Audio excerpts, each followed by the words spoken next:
സിനിമയിൽ കൂടെ അഭിനയിച്ച നടിമാരോട് വലിയ രീതിയിൽ ഇടപഴകാത്തതിൽ ഇപ്പോൾ പശ്ചാത്തലമുണ്ടോ എന്ന നടനും MLAയുമായ മുകേഷിൻ്റെ ചോദ്യത്തിന് മമ്മൂട്ടി മറുപടി നൽകുന്ന ഒരു വീഡിയോ ആണ് വൈറലായിരിക്കുന്നത്. പശ്ചാത്തപിക്കാൻ അതൊരു തെറ്റായി തോന്നിയിട്ടില്ലെന്നായിരുന്നു മമ്മൂട്ടിയുടെ മറുപടി.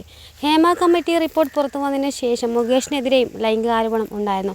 ഇതിൻ്റെ പശ്ചാത്തലത്തിലാണ് മമ്മൂട്ടിയുടെ മറുപടി സോഷ്യൽ മീഡിയയിൽ വൈറലാവുന്നത്. അഭിനയത്തിലും ജീവിതത്തിലും അദ്ദേഹം ഒരു റോൾ മോഡലാണ്. ഒരുപാട് പ്ലസ് പോയിന്റുകൾ അദ്ദേഹത്തിനുണ്ട്. എന്നാൽ തനിക്കും മോഹൻലാലിനുമെല്ലാം തോന്നിയ ഒരു നെഗറ്റീവ് എന്നത് മമ്മൂട്ടിയുടെ പ്രതിച്ഛായയെക്കുറിച്ച് ഒരുപാട് ബോധവാനാണെന്നതാണ്. പ്രത്യേകിച്ചും കൂടെ അഭിനയിക്കുന്ന സ്ത്രീകളോട് വലിയ രീതിയിൽ ഇടപഴകാറില്ല. അവരുടെ കൂടെ കാറിൽ കയറി പോകുന്നത് പോലും ഞങ്ങൾ കണ്ടിട്ടില്ല. ഇപ്പോൾ തിരിഞ്ഞു നോക്കുമ്പോൾ പശ്ചാത്തപിക്കുന്നുണ്ടോ എന്നായിരുന്നു മുകേഷിൻ്റെ ചോദ്യം. പശ്ചാത്തപിക്കാൻ അതൊരു തെറ്റായി ഞാൻ കണ്ടിട്ടില്ല. തെറ്റ് ചെയ്താൽ മാത്രം പശ്ചാത്തപിച്ചാൽ മതിയെന്നും ഇവർ സംസാരിക്കുന്നത് പോലെ ഒരുപാട് അനാവശ്യ കാര്യങ്ങൾ നടിമാരോട് ഞാൻ സംസാരിക്കാറില്ല എന്നായിരുന്നു മമ്മൂട്ടിയുടെ മറുപടി.